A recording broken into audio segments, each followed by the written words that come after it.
They all stupid, but a place you don't wanna be at. This ain't no home sweet home, it's a home sweet misery. We knew when we got here, they tried to put us away. But when they seen us walk down the street, they ran the other way. Bad Street, Atlanta, DA. Bad Street in the whole USA. Bad Street, nasty and hot. The further down the block you went, the better it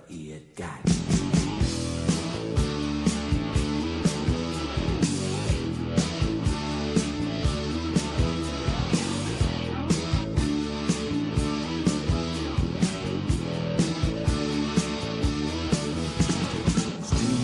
Jumping like to be a brow. Old lady McDuffie, she don't give the cops a call. She might as well call the Army or the United States Marines. Cause can't nobody handle this bad street scene. Bad street, Atlanta, yeah. Bad Street in the whole USA. Bad Street, nasty and high. The further down the block you in, the better it got. All right, there we go with that one there. Of course, that's the Freebirds, and that's leading up to my little show here on factions, supergroups, the units of pro wrestling. And there have been a lot. You can go as far back as the originals, as far as I'm concerned, the Freebirds. A lot of people will say Ric Flair and the Four Horsemen. Some will say the NWO. Some will even say DX. Some will even go as far up as saying the Ministry or the Authority. But I'll tell you, there's a lot to really look at with all of this. There is really a lot to look at, as what these units meant. What did they mean to it all? There were a lot of groups that were out there that really, really did something more for pro wrestling than the actual wrestling individual did. Sometimes the units a career. And we're going to get into it all. We're going to get into all of it. We're going to talk about it all. It's all there to be talked about, and we're going to get into it all. Like we just said here, and we're going to do it all here by talking about where it all started, where it all begun. And a lot of people are going to say the Horsemen are the ones who really started it. And you still hear the music in the background a little bit there. I disagree. I think it's the Freebirds that really got it started. Horsemen probably perfected it, but the Freebirds really started it. And to some people, the Freebirds are more the perfection of it, because when you saw the Freebirds do something, they didn't do it in just one organization. They did it everywhere, whether it was going to be Georgia, Mid-South, of course Texas against the Von Erichs, probably what they'll be known for best. They even went into the WWF together. They even went into the AWA together. And even wrestled here in Champ Wrestling from Florida. All together.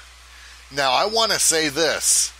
For those of you that don't understand it.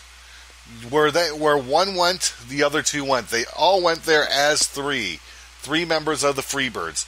You would see tag teams maybe do this in wrestling. Jump to another organization. But you never saw a group of wrestlers that were always together jump to an organization. That never happened. And like I said, we're going to get into this, because truth let it be known. I think the Freebirds are the ones more responsible for creating the actual factions, more so than calling it a supergroup or something else. A faction of guys.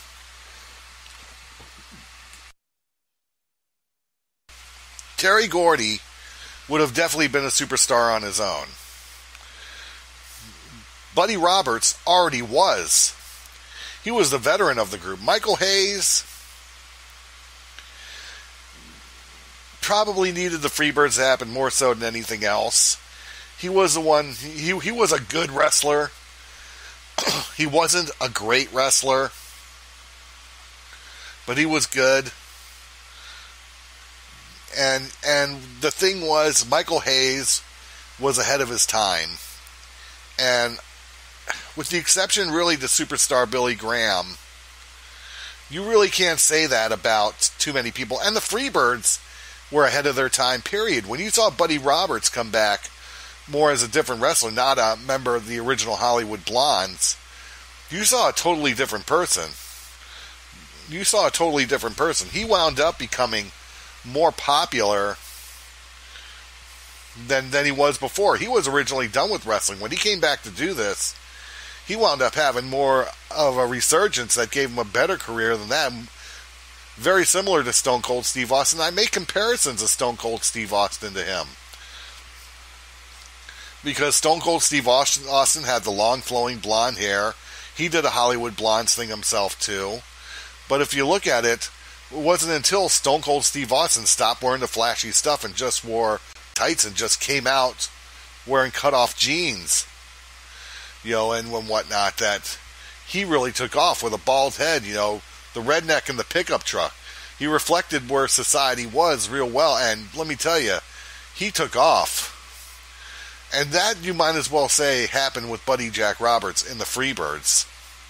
He wound up having a resurgence and wound up having a longer life expectancy in pro wrestling. And that's really where I look at this, and I look at all the groups. And we're going to get into them all, and I'm going to go, I got the top 5 super groups that I think really made the biggest impact. And we're going to talk about them all. The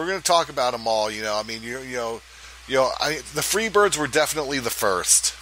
People are not going to be able to say they were I don't have them number 1 in my top 5. I don't want to give too much of that away. But they were the first. The Four Horsemen are probably more the perfecters. And we'll explain the Four Horsemen a lot more. We'll get a lot more into that one too, because really, to me, if you want to talk about the original Four Horsemen, the one who really got to become the superstar, or not, I can't really say superstar. He ranged between a superstar and a star, was Arn Anderson. The others of the 3 originals were veterans that people have seen. People have seen Tully Blanchard for quite some time already at that point. People had already seen those guys. So you have that point within the Four Horsemen. But when Arn Anderson really showed he had really made it and things were really big, and Ole Anderson was out, Lex Luger's career of looking more like Superman to where he had kryptonite was looking more like he elevated more as a wrestler when he joined the Four Horsemen and took over for Ole. So you got these points that I'm going to get into. And of course, when you decided to bring a veteran back in and replace Luger, because Luger really wasn't going to need the Horsemen, and really showed he didn't need them after a while, needed them before, but didn't need them after being with them for a year, you got to see Barry Windham join them, and you had another veteran in there, and you just saw this group of veteran of Horsemen. The strongest lineup there ever was of the Horsemen, which were the Barry Windham years, just show that this was a unit, a super group, a faction that could go on. Barry Windham returned to the Horsemen later with Ric Flair and Arn Anderson. Tully couldn't, so they wound up having Ole stick around with them a while longer until Sid Vicious came in. Sid Vicious, not a Horseman, but we see where the groups really come into play for them. But we're going to talk about it all here. We're going to take a commercial break. We're going to talk about groups that were good, but didn't quite make it as well too. They made it, but really didn't. But they still go into the memories in a big way for a lot of people. We're going to take a commercial timeout, and we shall be right back.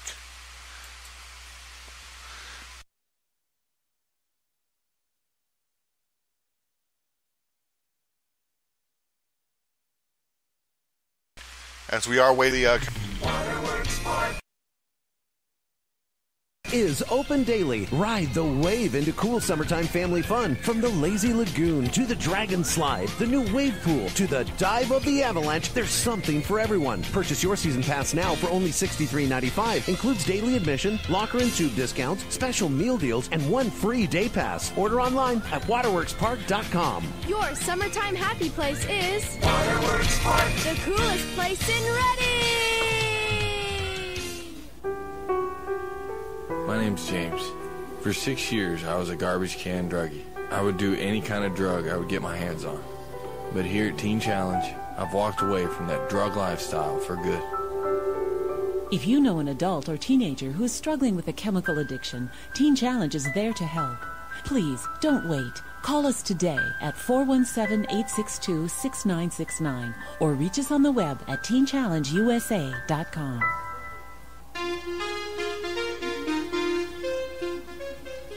Canadian Aquatic Auctions, the place to be if you are into anything aquatic. Nelson Fletcher, owner and operator, has years of experience and wants to help you better achieve your aquatic needs and goals. So if you're an aquatic hobbyist and enthusiast, please visit Canadian Aquatic Auctions today. Their public auctions provide a venue to remarket all aquatic-related products, services, and equipment.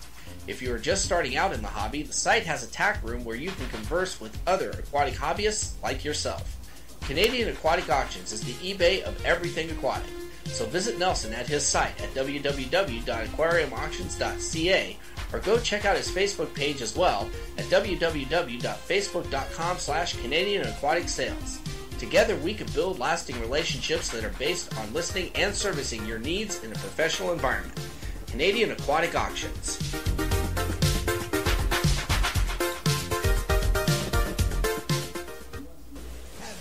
Dreamed of becoming a professional wrestler? Then what are you waiting for? Join the PCW Work Farm now! Quality instructors, live monthly shows, classes every Wednesdays and Sundays, and with the most affordable rates in the United States, PCW has been Northern California's #1 force in sports entertainment for the last 17 years. Pro Championship Wrestling, because it's time.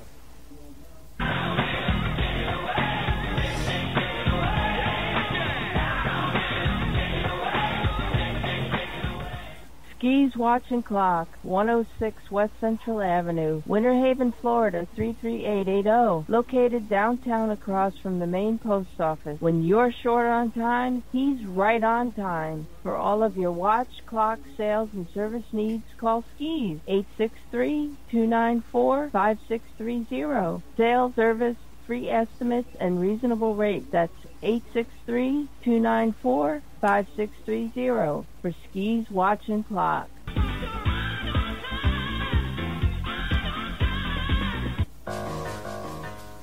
Do you want to capture the best memories you can? Is wanting to preserve those memories your goal? Do you want your memories to last a lifetime? Do you want your memories to look beautiful in pictures? Well, if you live in Southern Oregon or Northern California, there's one place that you can save those treasures for a lifetime. Grateful Heart Photography. Abigail Summers is your solution for capturing your favorite moments and memories like birthdays, graduations, weddings, family portraits, single shots, and more. She can also capture the finest scenery shots around and make them available all across the country and around the world at a price that can suit your budget. So if you're looking for the right photographer that can preserve your legacy, look no further than Abigail Summers at Grateful Heart Photography. Call Abby at 541-890-4657 or message her at her Facebook page by searching Grateful Heart Photography. Much of her work is displayed there. Feel grateful for the memories captured by Grateful Heart Photography.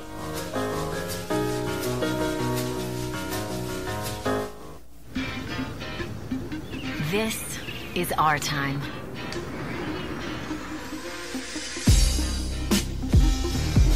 We play without limits. We create without rules. We are not for sale. We connect with the whole world. Every idea we've shaped, Every relationship we've cultivated belongs to us. We demand the freedom to be our uncensored selves. And when something challenges that, we change it. Together. This is our time.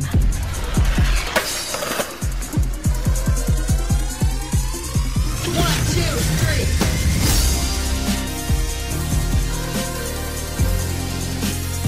Let's start a revolution.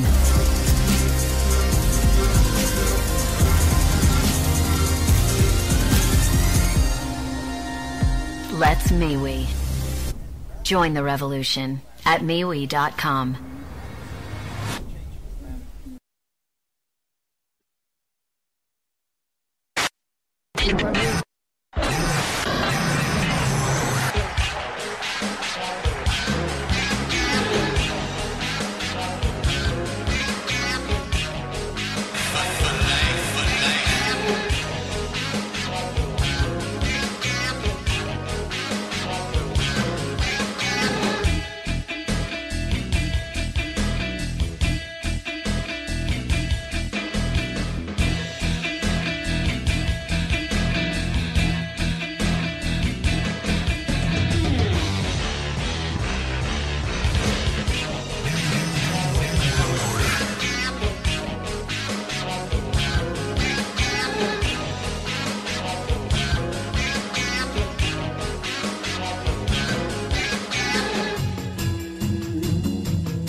The New World Order. Oh, man, definitely good stuff there, man. You know, I was one of those that thought the New World Order would do some great things when I got to see the lineup, and I wanted to see them do something against the Four Horsemen, which ultimately never got to come to fruition the way it really should have. There are two ways that thing could have gone that would have worked. And, that it would have been good. I'm going to get into that now. Actually, you know, the one thing I got to say, you know, is if they did the New World Order versus the Four Horsemen, the New World Order should not have had half the lineup of WCW like they did. I think that played a big role into where the New World Order against the Horsemen wouldn't have been so good. If there was like maybe 6, 7, or 8 members in the NWO, and then you could see the Four Horsemen really turn a corner, you know, and go, you know, to just simply calling themselves maybe the Horsemen, or what, and I couldn't come up with a Fortune, and come up with the new hand signal there, and you could get Arn Anderson back there with Ric Flair. Arn Anderson not injured like he wound up being after Lex Luger. You know, and you know, you could have Barry Windham be there. You have those three there with Chris Benoit, who I loved as a member of the Horsemen. He was the best member of the Horsemen to not be there during the peak years. And if anyone during those non-peak years for the Horsemen that should have been a member of the Horsemen, it should have been Chris Benoit. You know, maybe if you added, you know,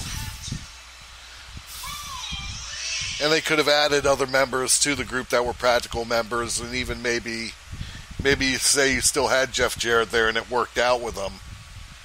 It would have been great. It would have been great to see, you know, I mean, you know, maybe have like six, you know, maybe a 6-on-6, you know, challenge. That would have been good.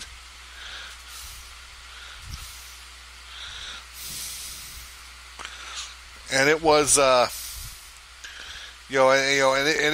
it was definitely something there. You know, I mean, so to really jump onto that level of it, I gotta say, that's something you never got to see happen.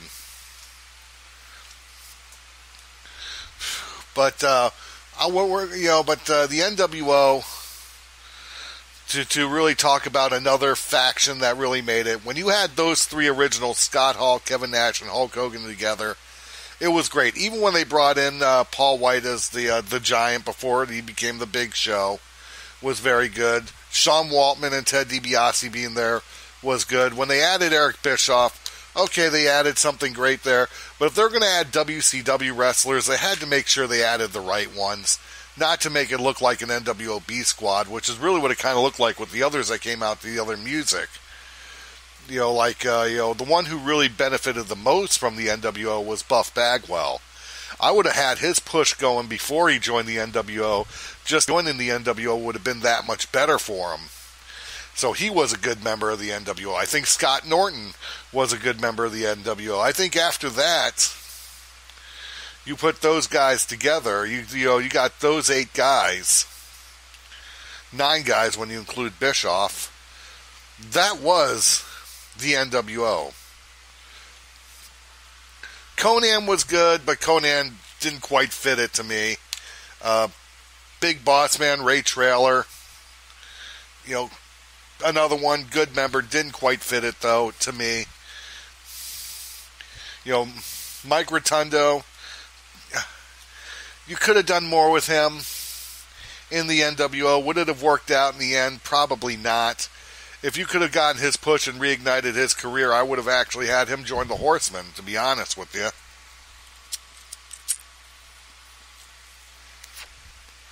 It just wasn't there for him. Same thing with Horace Hogan. I didn't think it was there for him. I didn't think it was there for him either. NWO, no NWO. It didn't matter. It wasn't going to be there for him. He was better off in Raven's Flock. And the Flock is another good one to talk about. But the Flock, it is another story there. But the NWO tried too hard to do too much, to give themselves too much. It wasn't the right blend in the right storylines with the right things. And that's kind of what hurt the NWO in a lot of ways. Did it get over? Yes. Was it redundant? Yes. Should there have been more to go with it because of the way wrestling was changing? Absolutely. And I think when you look at the WWF and you look at what DX was doing with just Shawn Michaels, Triple H, and Chyna at the same time, those were 3 people doing what you had 9 people doing, 10 people doing, then 11 and 12 people doing. And I just think it worked. I thought the NWO Japan, you could have probably done better with the Great Muta. Masahiro Chono was definitely good. Tenzan, I saw very little of. I don't know if that was the best move for him. But having those 2 there was definitely good. You were trying to create competition, surrounded around your connections to Mexico with the Luchadors, and over in Japan with primarily New Japan, like Eric Bischoff had. So it had its good fill and all that, So it really was something.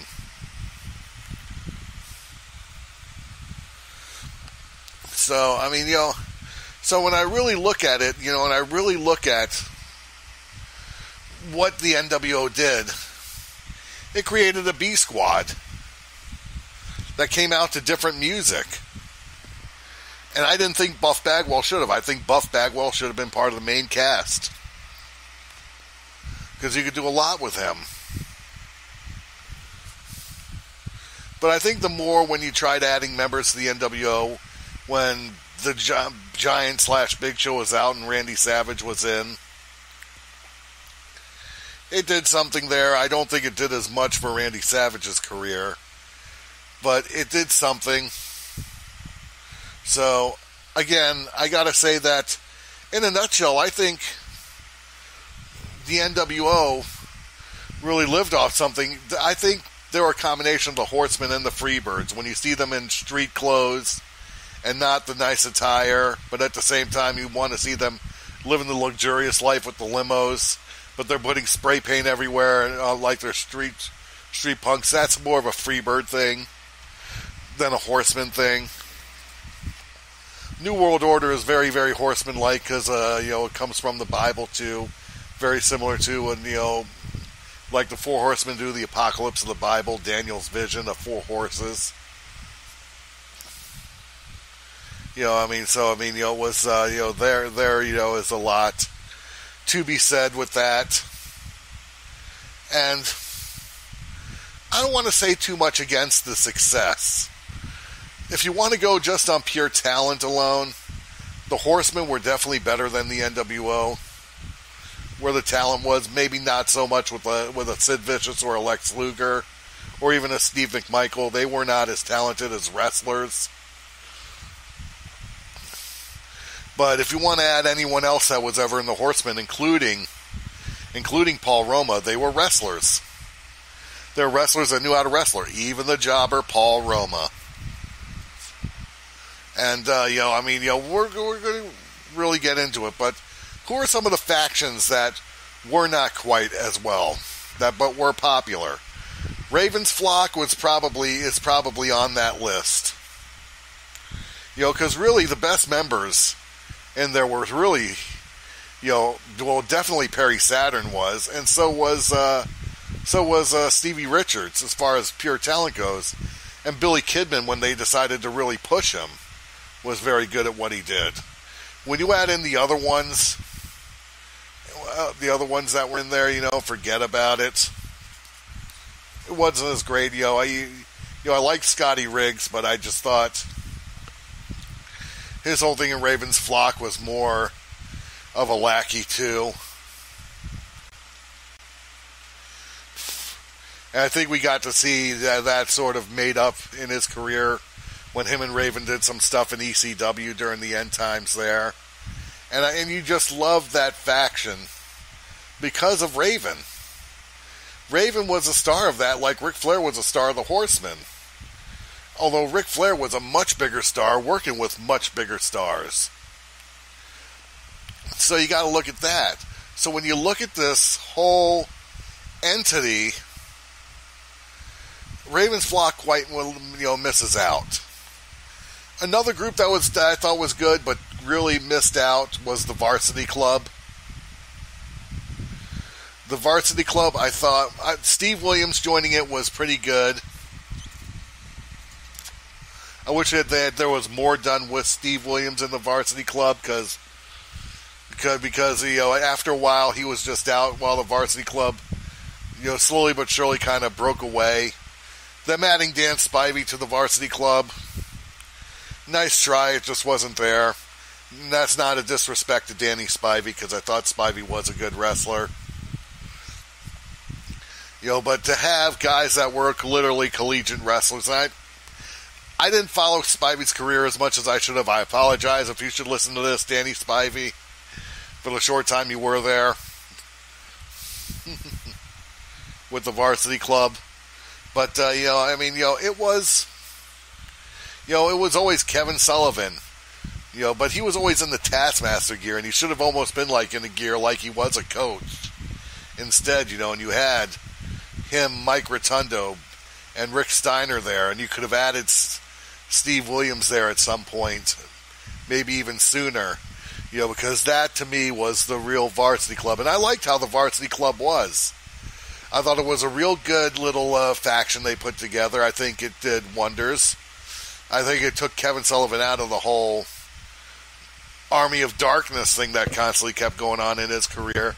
It would have been good. It would have showed more of the athletic side of Kevin Sullivan more that he really did have in his career too. So I liked it. I think it definitely gave Mike Rotundo better life in his career. He was a long-term NWA World Television Champion. And I also think it did. And I think it definitely did good for Rick Steiner, who was really still in the process of growing his career. It definitely got him started to the ring gear he would wear and being called the dog-faced gremlin. And, and Rick Steiner was very, very good in the ring. He really was. So, but they just, I think it did more to help elevate Rick Steiner's career more than anything else. It definitely helped to give something new to Mike Rotundo before doing Michael Wall Street and later on IRS in the WWF. So I think Mike Rotundo really benefited from that too. Even though Rotundo was already a name. I mean, people when they think of Mike Rotundo now, they'll remember his career, but that's the father of Bray Wyatt.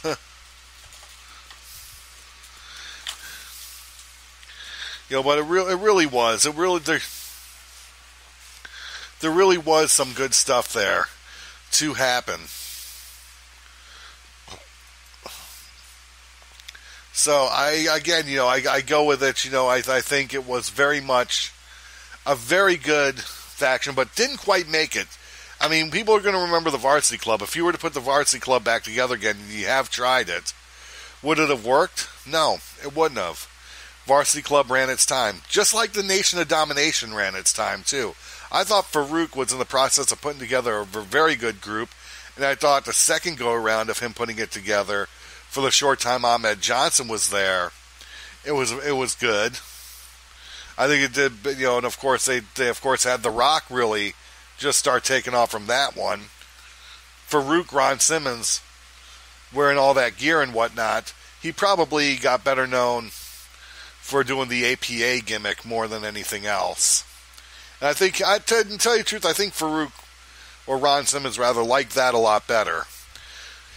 But for the Nation of Domination, people, when they first saw for him just being Farouk, wanted to remember him more for Ron Simmons and saying, I can't believe this is the same guy who was Ron Simmons, the first Black World Heavyweight Champion. Technically he was, if you really want to get into that one. I'm going to be doing a thing on black wrestlers soon too, so we will be having that one. So Through the Eyes of Wacko Bob, doing this one on the Four Horsemen, on not just the Four Horsemen, but the super groups, is just the thing to do. So the Nation of Domination has its miss. Another one that didn't quite make it, but was good in a lot of ways. A lot of people will disagree with me here, but I thought you could have done better with the Job Squad. This would have been a good faction if it were done 10 to 12 years earlier. And you had guys like Steve Lombardi, who became the Brooklyn Brawler, and had Special Delivery Jones do something, saying we got tired of just doing things this way and never getting our proper push. Now we're going to make the push happen. Would have been something to see. Because truthfully, guys like Too Cold Scorpio should have been pushed. Too Cold Scorpio, amazing wrestler, amazing high flyer, amazing grappler. You could have done a lot with Too Cold Scorpio in that one. Between him and Al Snow, something should have happened more with the Job Squad. I know they put Bob Holly in that group for a short time too. I don't think Bob Holly ever really needed the Job Squad. I think Holly could have gotten over on his own, and ultimately did. But again, the big miss, in my opinion. The one final group I do want to bring up is definitely going to be that did not quite make it. I'm really not. I really shouldn't be counting them at all, because I won't count them on my list. Is the Bobby Heenan family, and the only reason I'm doing that, I'm not putting them down, is that the Bobby Heenan family quite made it. But when you look at the Bobby Heenan family, it's like, which Bobby Heenan family you talking about, because you got 20 years of the Bobby Heenan family all over the place. You got him in when he managed the Blackjacks. You got him in the AWA when he managed Nick Bockwinkel and Ray Stevens and Blackjack Lanza with Ken Patera there as well too. You know, you had that. You had him in the WWF with so many wrestlers, Big John Studd and Ken Patera to start off with, and Paul Orndorff. Then of course it was Studd and Bundy with Paul Orndorff, and then later on Rick Rude would come into the group. I mean, you know, you had Bobby Heenan got to a point to where he had 4 or 5 different people he was managing, literally calling it the Bobby Heenan family. You know, at separate times. You know, Kurt Hennig later on, managed by Bobby Heenan. Bobby Heenan was the type of person, if you managed him, if you were going to have him as your manager, you made it into the business. One last group I want to bring up here is that didn't quite make it. It's Hyatt and Hot Stuff International, or Hot Stuff and Hyatt International. I thought that could have been a good group, but that was pre-Rick Steiner, before the Varsity Club, and I think he'll be remembered more for that. Hyatt and Hot Stuff International is probably what really got Sting over the rookie humps. But really, that was Eddie Gilbert's thing. I think Eddie Gilbert, if they counted Iceman King Parsons in there more, would have definitely helped out more with the wrestling talent. They definitely did good with Murdoch. They had groups that would happen later on in other regional territories after the UWF merger. And it's just a lot of things you could have had happen that did not happen. And because of that, it really plays a role in me not really giving them a good spot. All right, I'm going to be bringing up the groups a little bit more here after we take our next commercial timeout. We will be right back.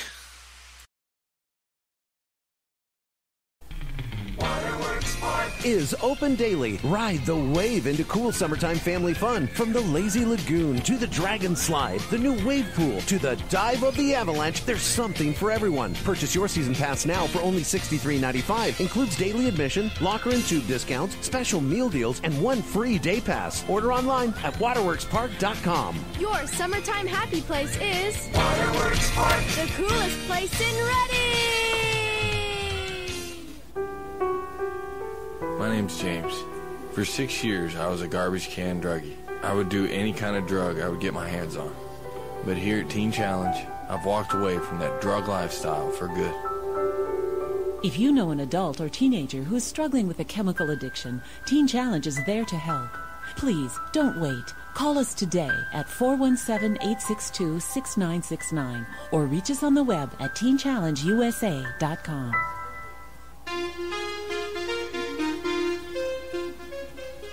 Canadian Aquatic Auctions, the place to be if you are into anything aquatic.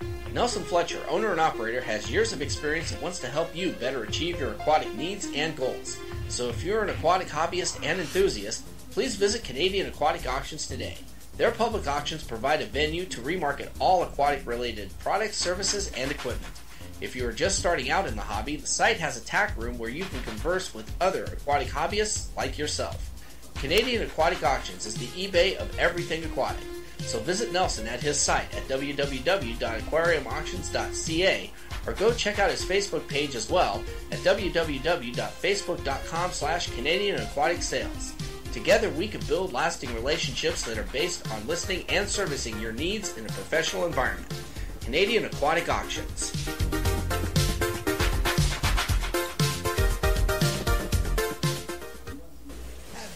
Dreamed of becoming a professional wrestler? Then what are you waiting for? Join the PCW Work Farm now. Quality instructors, live monthly shows, classes every Wednesdays and Sundays, and with the most affordable rates in the United States, PCW has been Northern California's #1 force in sports entertainment for the last 17 years. Pro Championship Wrestling, because it's time.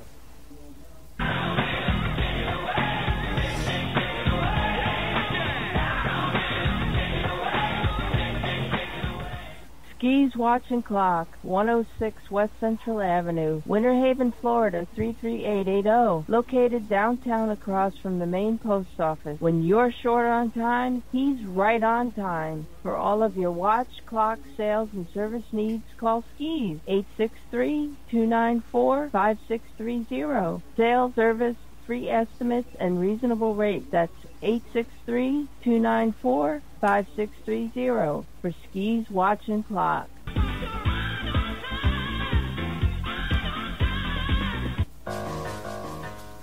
Do you want to capture the best memories you can? Is wanting to preserve those memories your goal? Do you want your memories to last a lifetime? Do you want your memories to look beautiful in pictures? Well, if you live in Southern Oregon or Northern California, there's one place that you can save those treasures for a lifetime. Grateful Heart Photography. Abigail Summers is your solution for capturing your favorite moments and memories like birthdays, graduations, weddings, family portraits, single shots, and more. She can also capture the finest scenery shots around and make them available all across the country and around the world at a price that can suit your budget. So if you're looking for the right photographer that can preserve your legacy, look no further than Abigail Summers at Grateful Heart Photography. Call Abby at 541-890-4657 or message her at her Facebook page by searching Grateful Heart Photography. Much of her work is displayed there. Feel grateful for the memories captured by Grateful Heart Photography.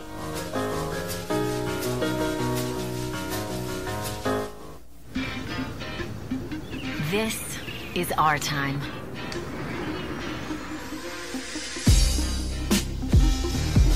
We play without limits. We create without rules. We are not for sale. We connect with the whole world. Every idea we've shaped, every relationship we've cultivated belongs to us. We demand the freedom to be our uncensored selves. And when something challenges that, we change it. Together.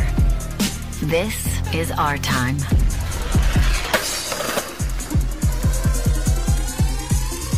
One, two,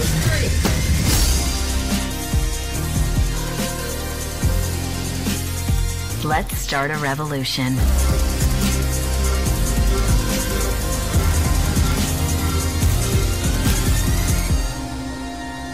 Let's MeWe. Join the revolution at MeWe.com.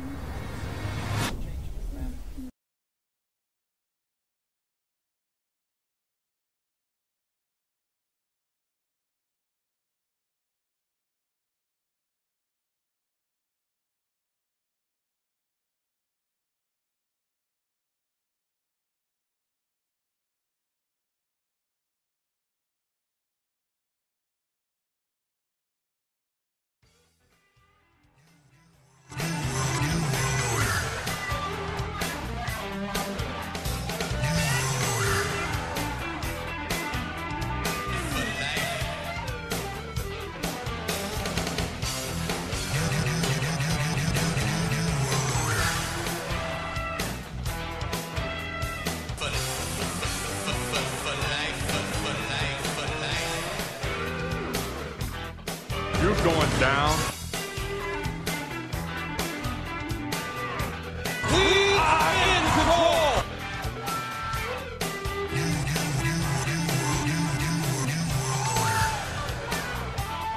We are in control.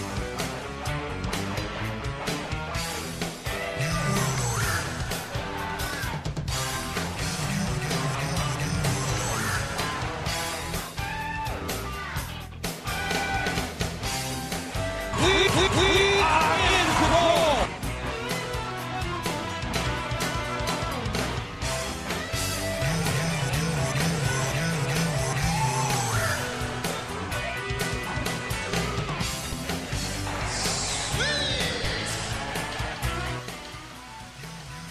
All right, there you go. New World Order. To a lot of people, that's the B Squad theme to the NWO. That's the B Squad theme, you know. And I look at it and I almost agree, because you used to see the lesser members of the NWO go out to that music. Now, to really touch on things here a little bit more, to really get into it here, I do have some people that ask me about some other names too that are able to listen to this pre-recorded show. Of groups that didn't quite make it. One of them I didn't even want to mention. The York Foundation. That whole thing Terry Reynolds did as Alexandra York. Let's get that out of our minds. It was a good idea that they had there when it was when they had Mike Rotundo doing it, when Terry Taylor came and took over. If he was doing it there with Mike Rotundo, it would have been good. And even Ricky Morton as Richard Morton was good. But come on, Thomas Rich, give me a break. I mean, some of the things that you saw out of that were things that just were not supposed to happen and should never have happened. All right, hang on. You really could have had something decent there with those three and Terry Taylor, Ricky Morton, and Mike Rotundo, Michael Wall Street, Terrence Taylor, and Richard Morton. But to tell you the truth, you could have probably thrown Robert Gibson into that too. But they really, for that type of thing, would have been good. But I also think would not have been that successful. So get it out of your mind. When they brought in, they tried doing it with Tommy Rich. I mean, it was ridiculous at that point. But I will agree with that one. Not being the best of decisions, that they made when they tried to put something together. The LWO was just something that was freaky too, which I don't think was really as needed as much as some people would have wanted to think it was. I think they did better when they formed the Filthy Animals in that one. So there you go. In a nutshell, I would have to say those are some of the groups I did not recognize. There were a lot of them I didn't want to recognize, like Paul Jones Army is not one to really recognize. The Army of Paul Jones. Real problem. Yeah, so Paul Jones Army was another one that really didn't make the grade.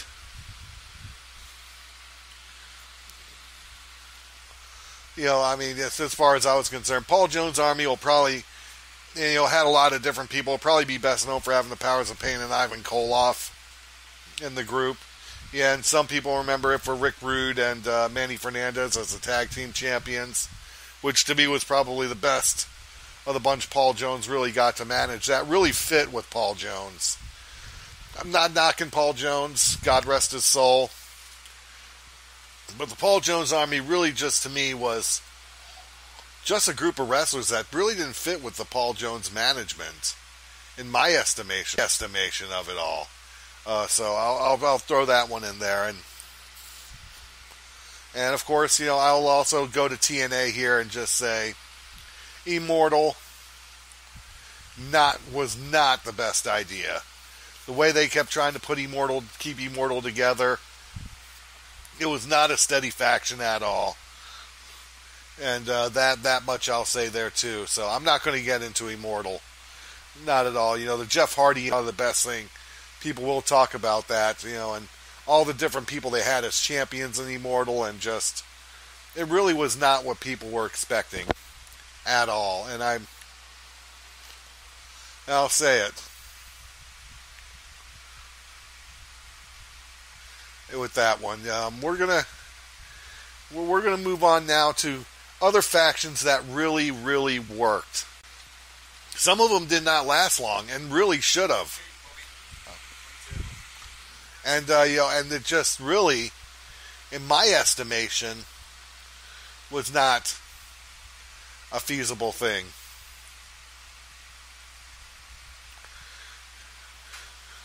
For them to break them up, because they were that good. That they really should have kept them together to get back to the point of some of the better factions that people don't talk about. We talked about DX, but I also like DX when Triple H really started to break out, and Sean Waltman as X-Pac returned to it, and they added they also added the New Age Outlaws to the mix, and that really got Road Dogg back over a hump that no one really knew he could get over. Billy Gunn, to me, was already over the hump, and as solo wrestlers, those guys never really got to take off like they should have. Road Dogg became a better success story. Billy Gunn should have been a better success story. X-Pac doesn't need mentioning. Sean Waltman had his success, no matter how people want to slice it. And of course, you can't say anything about Triple H that hasn't been said. To me, that group would have only been complete if they could have had Shawn Michaels back with them and had it be a group of 5 or 6 including China. But, it really didn't, but DX, one of the best. Let's go over to ECW here. 2 great groups came out of ECW, in my opinion. The network, the whole thing they did there with TNM was a good idea. I think they tried too hard with that one. And they had, especially with Just Incredible, because Just Incredible will always be remembered as one of the members of the Impact Players, not so much the network that they had going on. But, and that's where I'm going to bring up the Impact Players. To me, one of the best groups in ECW. They could have expanded that group to include Jerry Lynn, maybe, if they wanted to. Because when they turned Jerry Lynn heel, he could have made a great member of the Impact Players, especially after Lance Storm left. I know they look like they were starting the Impact Players again with the last pay-per-view they ever did with Steve Corino and Just Incredible, which would have been good too, but Lance Storm and Just Incredible doing the Impact Players with Jason Knight and Francine there was just great. Was just great. You saw the perfect team there with them. The other group, I know a lot of people want me to bring up Raven's group from them there too, but I'm not going to bring that up. Because to me, the other group was the triple threat of Chris Candido, Shane Douglas, and Bam Bam Bigelow. I think they really put together a good group there. You saw them holding all the gold for a short time. It was just the right group at the right time that they needed.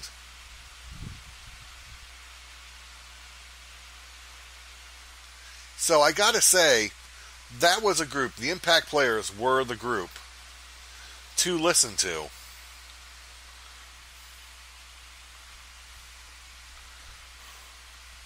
So I'm gonna go that route. Those were the only two to me that ECW was really known for, and they've had a lot of different groups there, but to me that one really was. And I think Shane Douglas did it again when he formed the Evolution for the short time that they were together in WCW. When you had the mass exit of 3 of the members of Evolution, Evolution was done. It looked like the Wall, or A-Wall, was going to become a part of that group to be the 5th member. Then, of course, they pulled the carpet out from under Vince Russo. You saw Chris Benoit, Dean Malenko, and Perry Saturn leave. That was done. It's just too bad Shane Douglas didn't go with them, because they could have done it there, and that could have been your Radicals right there. They had Eddie Guerrero go with them, and they formed the Radicals, which wasn't bad. I'm surprised they didn't just try putting the Radicals back together at some point there. Of course, we saw what happened with Perry Saturn, where it goes. I think Perry Saturn kind of lost its heart with the way things started to go there. And Eddie and Chris are no longer with us, so you can't really talk about that. But the Radicals were a good group for the short term.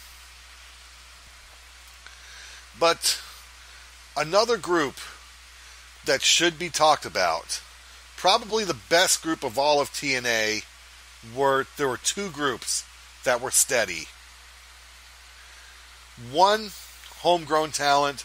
The other one, established talent. I'm talking about the first one being the Main Event Mafia. I thought was probably the most popular group. Aces and Eights were all over the place. I'm going to one day talk about that one with Aces and Eights. Why it didn't work out one day, but all I'll do is tell you this. Aces and Eights needed more than what they had. Main Event Mafia, the two incarnations of it were very good in my opinion.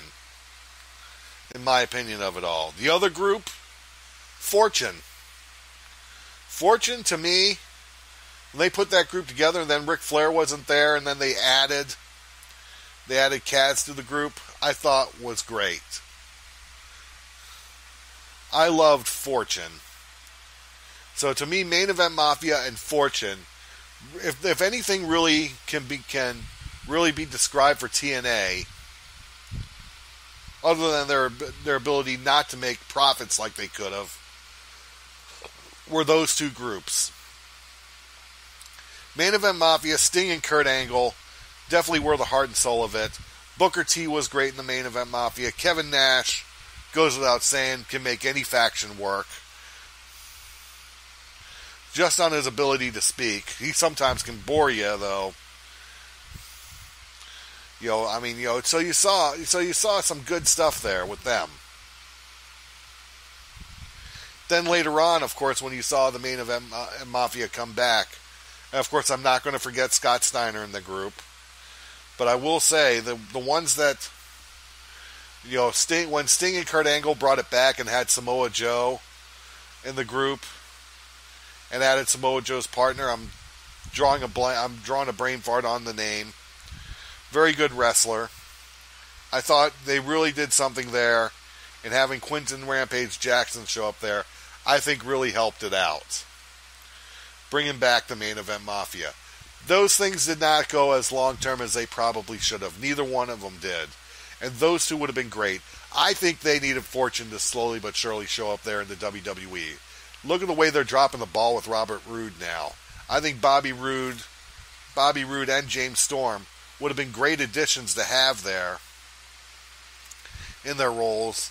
You add guys like Kaz and Kazarian to the group. Great and good stuff there with those guys. And you add, you of course add in Christopher Daniels. You would have had, to me, the great group. And of course, AJ Styles, I should say, more so than anything else, really made the group too, because he had AJ there. I like what they're doing now with the way they put AJ Styles back together with Anderson and Gallows today. I think that group is going to be good, and I'm glad they put a group together that really works. So, I got to put them together as being something there. WWE, the Ministry. I like the way they built the Ministry up. I think after they got rid of the Brood from the Ministry and went on their own, and they formed an alliance with the Corporation. The Corporation, another good group of wrestlers, and they formed the Corporate Ministry. I think it was great.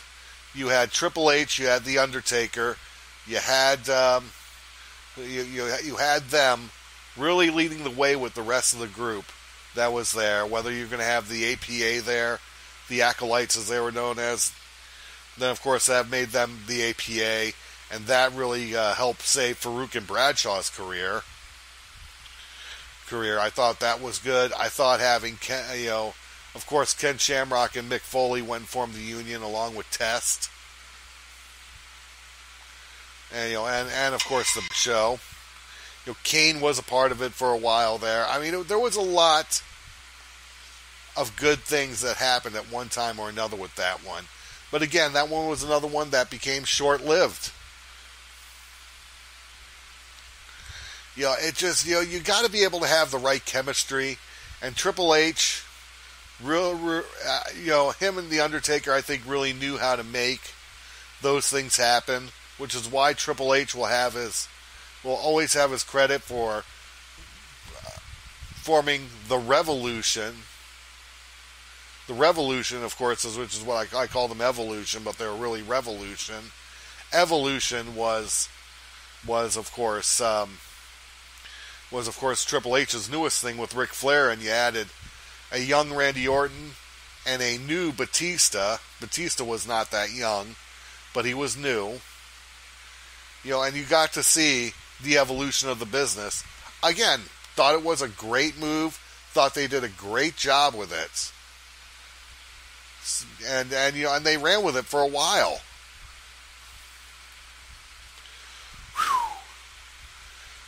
So you got to give them that. Another group in WWE that didn't work out, and this one was just sent to me. How can we forget the Alliance? WCW, ECW.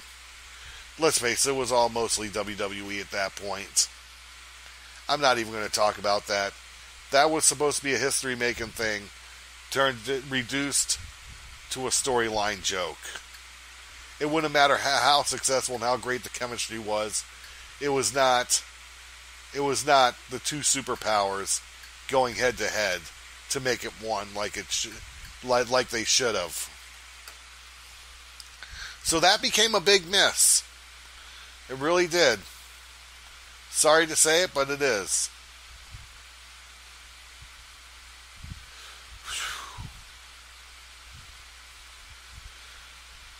To me, one of the last real groups, two groups to really make it, was The Shield. As a group of three, it was like seeing a new modern day version of the Freebirds. All three of them have successful solo careers going on now. And I think reuniting The Shield, if you could have reunited The Shield for the long term, it would have been better. But the other one, of course, I gotta mention is The Authority. Big Show, Kane. You had Seth Rollins in the group. You had Randy Orton in the group for a while. When it became The Authority, it became irritating. NWO like irritating, but it was just one of the worst you could ask for. I mean, good talent. Probably some of the most tired, same old talent that you were looking at, too, with the exception to Seth Rollins. And that was it. So that kind of hurt that situation. Good idea. People will remember it. But I just think they'll remember it like they were when they were getting irritated with everything NWO. Like when you started to see the split up of the NWO into the NWO Wolfpack, which people got into, Scott Hall should have been with the Wolfpack right there. When you were going to separate the Wolfpack and NWO Hollywood and Hollywood Hogan keeping the original NWO, and then you see the red and black with the Wolfpack.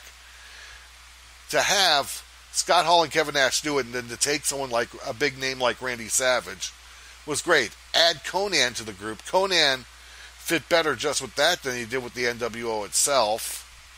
It was great. Adding Lex Luger to it was great. Even Sting. A lot of people said Sting reduced himself by being NWO Wolfpack like he was, because he wasn't the same wrestler on top. I disagree. I think you got to see another side of Sting and his personality. It was just hard to try and get Sting to be that top guy, but the Wolfpack worked as one unit, which is what made it good. No one was trying to be the star of it. They were trying to make the faction the star. And that was probably the only time you really saw it happen, because when you saw them say, okay, now we're going to have the NWO Wolfpack be the top and Hogan's going to be a part of that, finger poke of doom. We're going to take Scott Steiner, we're going to put him in that. We're going to, and it's going to be Scott Hall, Kevin Nash, Hulk Hogan, Scott Steiner. I mean, Lex Luger, and eventually Buff Bagwell. It didn't work out, and to me it fell flat on its face. Because you destroyed what could have been the next chapter in that one. You would have been better off letting Hulk Hogan seriously retire from the business and still had Bret Hart working as a babyface and have him do the same type of surprise that you did with Hulk Hogan, and now Bret Hart has taken over the NWO. You could have mixed it all back together. You could have had the NWO 2000 really start to come out of it. The Vince Russo NWO 2000, he tried to get it to work out. I thought it would. It fell flat on its face, more because of the inconsistency of Scott Hall. You know, the injuries that would still go on with some of the other wrestlers. I mean, you know, Bret Hart especially. And I think you just really, again, it really became a real messed up thing. When you saw them try to form themselves back, the Wolfpack, the real Wolfpack of Scott Hall, Kevin Nash, and X-Pac, or Six-Pac as he was called by then, and just simply call themselves the Band, that was just half-assed and ridiculous. It wasn't like going from the Dudleys to Team 3D, which worked. So it really just, to me, that one was another one that was just blah. But to bring up the best of the best, who are the best? I brought up who was the first. The first to do this was the Freebirds, because if one went to an organization, they all went. And I think if they actually, because I think in '84, if David Von Erich never passed away, to make it a 4-on-4 thing, they would have officially made Jimmy Garvin into a Freebird. And I think they would have eventually had no choice but to make Sunshine into a Freebird, because those were the only other ones that really fit with the Freebirds after the World Class era was done. You tried putting people together. You had Rocky King do his little thing there. As part of that Freebird team, the new Freebirds that consisted of, that was more of just a tag team. But Jimmy Garvin would have been great with the Freebirds at their height. He would have brought it to a new level, because him and Hayes would have held tag team titles. And they both would have still done fine as singles wrestlers. So you got to look at that. You also got to look at the fact that if it wasn't for the Horsemen, you would not have had the NWO or DX. I kind of agree, but how do you leave the Freebirds out of that? Because some of the things the NWO did were things that the Freebirds did.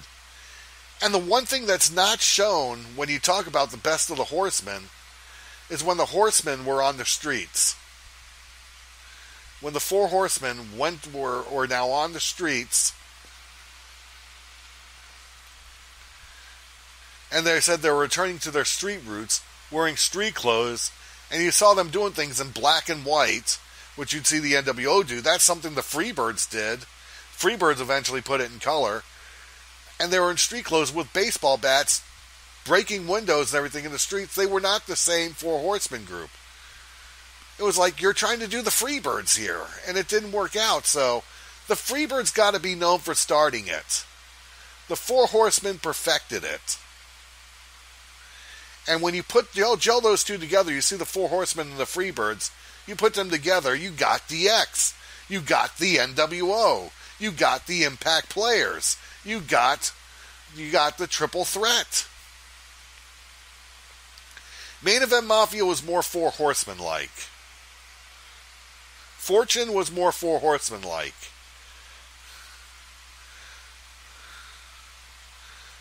If I had to base one group off being more Freebirds-like, but more in a modern way, it would be the Shield. And the Freebirds were ahead of their time. Terry Gordy was a big guy with athletic ability. Buddy Roberts was the bump taker, but was the veteran of the bunch. We reinvented to where he was Stone Cold Steve Austin before his time. Michael Hayes, the things he did entering the ring and whatnot, Shawn Michaels before his time. And the Freebirds together as that unit was a faction ahead of its time. And I'm not saying that they were not ahead of their time. They were not ahead of their time. A lot of people wouldn't say that because they don't understand. They see superstar Billy Graham, who was 20 years ahead of his time. Freebirds were probably about maybe a few years ahead of their time, probably between 5 to 10 years. Michael Hayes alone, and Buddy Jack Roberts reinvented Alone after the Hollywood Blonde gimmick. Those guys were 10, 15 years ahead of their time.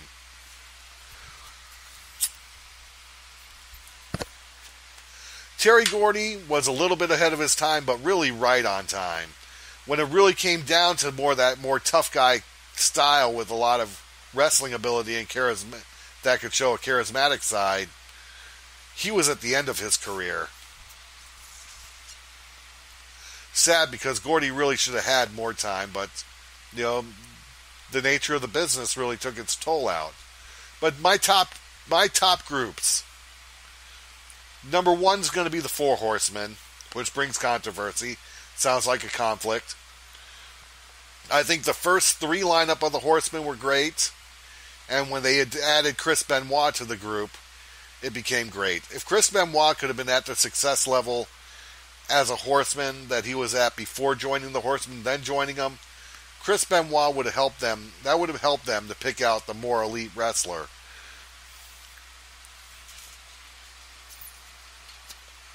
So, I got to give the Horsemen its due as being one of the best, as being the best. Number 2, I will say, is the Freebirds, the fabulous Freebirds. I got to say that they are number 2, ahead of their time, a faction that went to every organization, every promotion together. I think when you look at them from 1981 to 1987, everything that group did, they did together. So those are my 2. Number 3, I'm going to say DX. The original era of Shawn Michaels, Triple H, and Chyna, and the later era with the New Age Outlaws and Sean Waltman as X-Pac with Triple H. I think deserve to be on that. I think they deserve to be on that short list. Whether they deserve to be number 3, I'll agree, is debatable. I'll agree is very debatable. Number 4 would have to be, I gotta go with them, Main Event Mafia. I think the heart and soul of the group, even when they first started, was Kurt Angle and Sting. And I think that they did a great job of it. If they were there longer, if they got to stay there longer and really work things through TNA as that group and really just really toughed it out without trying to change things, I think ratings would have eventually gone up. And number 5 on my list, and a lot of people I know are going to disagree with me on this one here, but I have to say, I think the Corporate Ministry, I think, really had its knack for really doing something there. The glue that kept the group together, no matter who else was in it, was Triple H and The Undertaker. I think Vince McMahon and Shane McMahon putting that together really worked it out. I think Big Boss Man in the group helped it to be another part of it. I think the APA really helped to be a part of it and really helped to keep it together. I think, and so you can really go on. Midian. So I'm going to say those groups are. Honorable mentions. I'll mention the Triple Threat. I'll mention them. I'll mention I'll mention the Fortune. I'll mention the Shield in my honorable mentions. But I just do not think you could look at any other group and look at them as a real faction, a real unit, unless you're going to talk about teams like the Four Horsemen, teams like the Freebirds. They're the ones that really paved the way. I think DX has definitely proven to be that.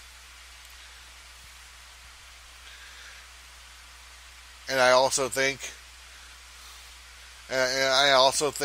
you could really just put any of them you want together to really prove it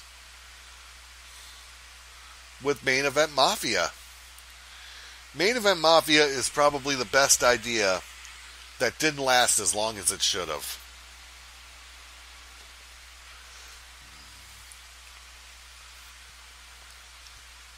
But those are the groups I'll mention. Yeah, we could talk about the Impact players. I'll give them an honorable mention. But the other groups were just groups that you'll remember and you enjoy. Varsity Club, I enjoyed them.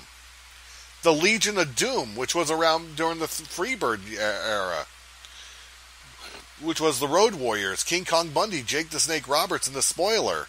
Eventually, Spoiler and Roberts were gone, or Spoiler and Bundy were gone, and it was Roberts, the Road Warriors, managed by Paul Ellering. I mean, that was really a start to something. But again, you might as well have just compared that to the Bobby Heenan family. So there you go. In a nutshell, you have seen what I mean with some of the great groups that are out there. Should I mention the Von Erichs? Just to answer this question, because Ben would say that. Yeah, you can mention the Von Erichs. They were brothers. They did a lot of things together in Texas, and are known all over the world.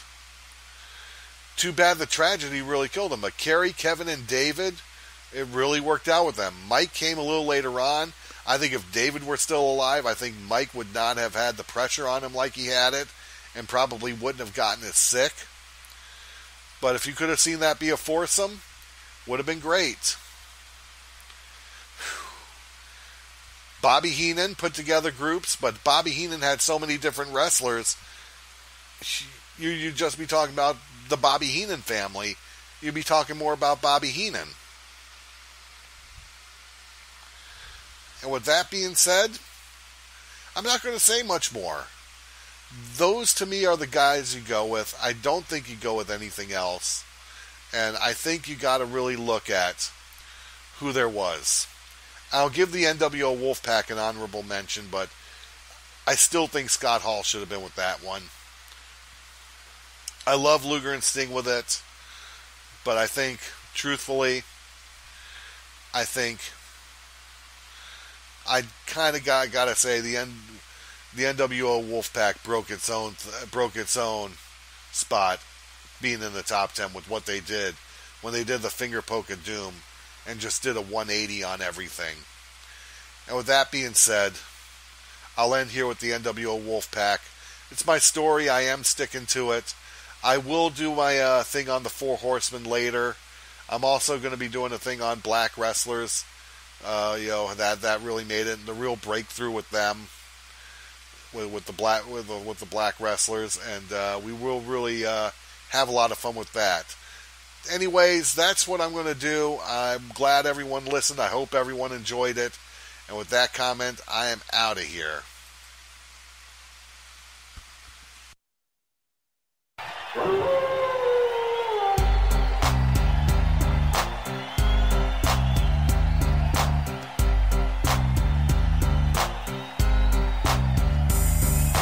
Wolfpack is back, cause I'm mass destruction. Guess who's here? The bad boys are wrestling. Testing competition when the war does their mission. Not no mercy, see the race like the street. If you don't know, you better find out the Wolfpack. Here to prove a point, number one, best believe that you don't want to tussle with them. I'll be there for them, come in the ring with them, you're never walking out again. Don't turn your back on the Wolfpack.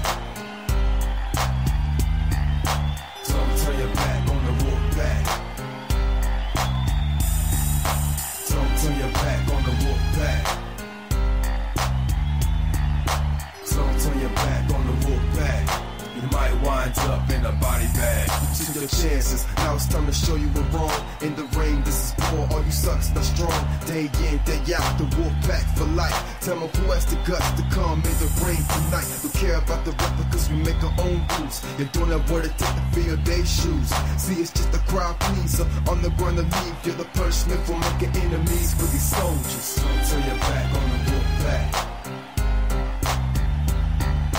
Don't turn your back on the wolf pack. Don't turn your back on the wolf pack. Don't turn your back on the wolf pack. You might wind up in a body bag. Wolf pack is back, causing mass destruction. Guess who's here? The bad boys arrest me. Testing competition, win the war, that's their mission. Not no mercy, see the rain start the street. If you don't know, you better find out the wolf pack. It'll prove a point. Number one, just believe that you don't want to tussle with them. I'll be there for them. Come in the ring with them, you're never walking out again. Don't turn your back on the wolf pack. Don't turn your back on the wolf pack. Don't turn your back on the wolf pack. Don't turn your back on the wolf pack. You might wind up in a body bag.